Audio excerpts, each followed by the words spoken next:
नमस्कार, आप देख रहे हैं 4 PM और मैं हूं आपके साथ सिमरन। दोस्तों, बिहार चुनाव में एक और जहां बीच चुनाव में बीजेपी में मोदी शाह के खिलाफ खुली बगावत के दौर चल रहा है और बहुत बड़ी खबर ये निकल के सामने आई है कि एक दो नहीं लगभग आधा दर्जन से ज्यादा सीनियर लीडर गुजरात लॉबी के खिलाफ खड़े हो गए हैं। तो दूसरी ओर पहली बार 11 साल के इतिहास में ऐसा हुआ है कि किसी नेता ने पीएम मोदी के चाणक्य को ना सिर्फ खुलेआम हजारों लाइव कैमरों के सामने ना सिर्फ चैलेंज किया है, बड़ी निपट लेने की धमकी भी दी है। जी हाँ दोस्तों, वैसे तो अभी तक सिर्फ राहुल गांधी सरेआम ये बात कहने का दमखम रखते थे, लेकिन बिहार में तेजस्वी प्रण कर चुके तेजस्वी यादव ने खुले मंच गजब का गदर काट दिया है। तेजस्वी ने क्यों और कैसे खुलेआम पीएम साहब के चाणक्य को खुले मंच से धमकी दी है और इसकी सबसे बड़ी वजह क्या है, और कैसे बीजेपी में गुजरात लॉबी के खिलाफ बीजेपी के कुछ बड़े नेताओं ने मोर्चा खोल दिया है, सब कुछ आपको अपने इस 8 मिनट की रिपोर्ट में बताने वाले हैं। दोस्तों, छठ के बाद बिहार में चुनावी सरगर्मियां पूरे उफान पे हैं। एक और जहां गोदी मीडिया का एजेंडा धरा रह गया है कि बिहार चुनाव में महागठबंधन में आपसी सिर फुटवल, तो दूसरी ओर ना सिर्फ महागठबंधन ने सार्वजनिक मंच पे एक साथ आके अपने चुनावी घोषणा पत्र को जारी किया, बल्कि इसका नाम राहुल गांधी, मुकेश सहनी और कम्युनिस्ट पार्टी ने मिलकर तेजस्वी प्रण नाम दिया है, जिसमें ये बात पूरी तरह से साफ हो गई है कि पूरा महागठबंधन ना सिर्फ तेजस्वी यादव को लेके एकजुट है, बल्कि ये मैसेज भी सरेआम जनता तक पहुंचा है कि ये पूरा गोदी मीडिया का खेल था। आपको बता रहे कि ना सिर्फ बिहार में तेजस्वी प्रण के रूप में चुनावी मैनिफेस्टो जारी हुआ, बल्कि ये बात भी पूरी तरह से साफ हो गई है कि राहुल गांधी और तेजस्वी यादव के बीच सब कुछ ऑल इज वेल चल रहा है। और यही वजह है कि आज राहुल गांधी और तेजस्वी यादव एक साथ एक मंच पे हैं और उस जगह से अपने चुनावी रैली का आगाज कर रहे हैं, जो कि ना सिर्फ एनडीए का गढ़ है, बल्कि इस इलाके में यानी मुजफ्फरपुर और दरभंगा में इस बार महागठबंधन को सबसे ज्यादा फायदा होता दिख रहा है। आपको बता दें कि तेजस्वी सीएम कैंडिडेट घोषित होने के बाद फुल फॉर्म में है और ना सिर्फ अकेले ही पूरे एनडीए और बीजेपी पे भारी पड़ रहे हैं, बल्कि वो पीएम मोदी और अमित शाह, जिसके खिलाफ कोई बोलने की हिम्मत चुनावी मंचों से भी खुलेआम नहीं करता है। तेजस्वी ना सिर्फ अमित शाह को ललकारा है, बल्कि खुले मंच से आगे देख लेने की बात भी कह डाली है। सुनिए आप भी तेजस्वी ने क्या कुछ कहा अमित शाह और उनके चेले चपाटों को लेकर। जो अधिकारी अमित शाह से मिलकर के गड़बड़ करेगा, सरकार आने के बाद इतनी कड़ी सजा मिलेगी कि कभी सोच नहीं सकते कि क्या सजा मिलेगी उनको। इसलिए अगर कोई बेईमान भ्रष्ट अधिकारी अगर चुनाव में बेईमानी करेगा तो बताओ सजा मिलना चाहिए नहीं मिलना चाहिए? जो लोकतंत्र पर कलंक पड़ेगा उसको सजा मिलनी चाहिए कि नहीं मिलनी चाहिए?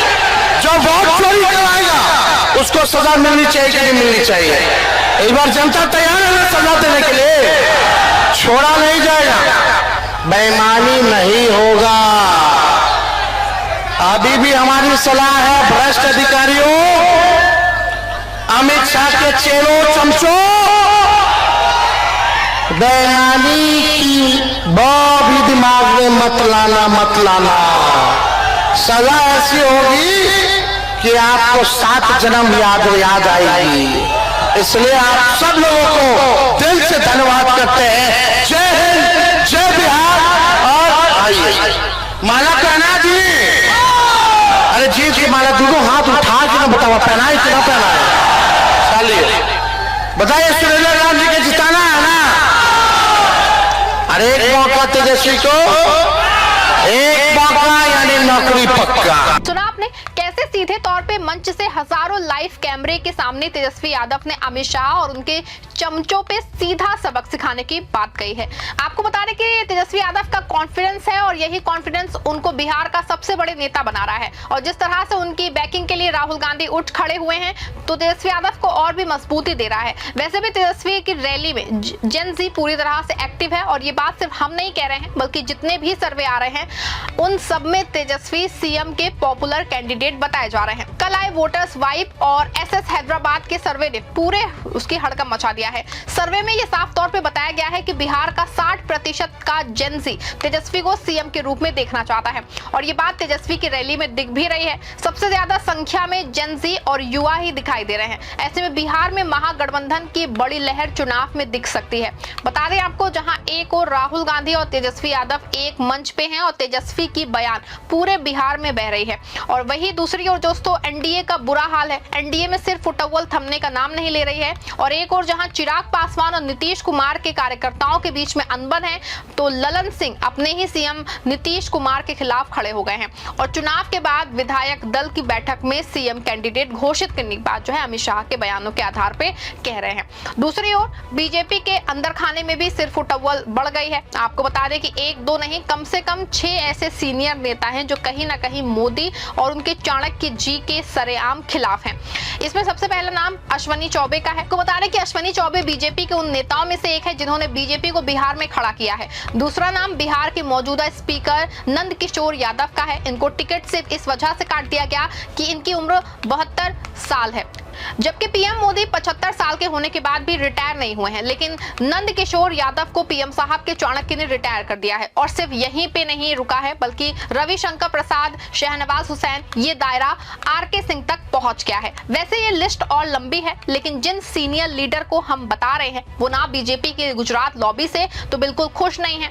आरके सिंह ने सरेआम बीजेपी के दोनों सीएम कैंडिडेट को अपराधी और भ्रष्टाचारी तक बता डाला है। आपको बता दें कि मोदी और शाह जिसको बिहार का सीएम बनाना चाहते हैं तो नित्यानंद राय हैं, और आरके सिंह का साफ तौर पे ये कहना है कि नित्यानंद राय पे 2 हत्या के केस हैं और भ्रष्टाचार के केस हैं। ऐसे में अगर ना सिर्फ बीजेपी के अंदर खाने में भारी उठापटक चल रही है और इसको लेके ना सिर्फ बीजेपी को कार्यकर्ता भी अजब गजब स्थिति में है, बल्कि जनता में भी ये मैसेज कन्वे हो गया है कि बीजेपी कहीं ना कहीं अंदर खाने में भारी बगावत से जूझ रही है और गुजरात लॉबी बगावत को रोक पाने में पूरी तरह से फेल है। ऐसे में माना जा रहा है कि इसका सीधा असर बिहार चुनाव पे दिख सकता है, क्योंकि जिस तरह से तेजस्वी यादव एक्टिव हैं और सरेआम मंच से सीधे पीएम मोदी और अमित शाह पे निशाना साध रहे हैं, तो ऐसे में बिहार का युवा और जेन ज़ी इसको समर्थन देने के लिए लगातार आगे बढ़ रहा है। और मुजफ्फरपुर की आज की रैली बात बहुत हद तक साबित करती है कि बिहार में जनता एनडीए और नीतीश की सरकार का उखाड़ उसको फेंकना चाहती है।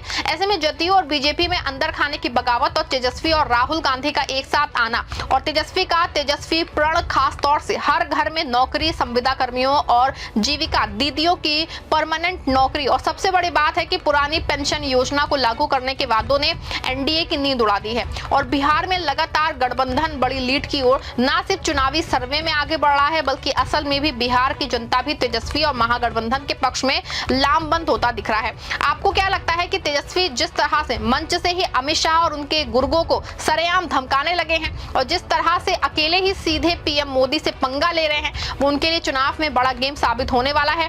पूरे मामले पे आप जो भी सोचते हैं अपनी राय कमेंट में लिखिएगा और खबर को लाइक और शेयर भी करिएगा।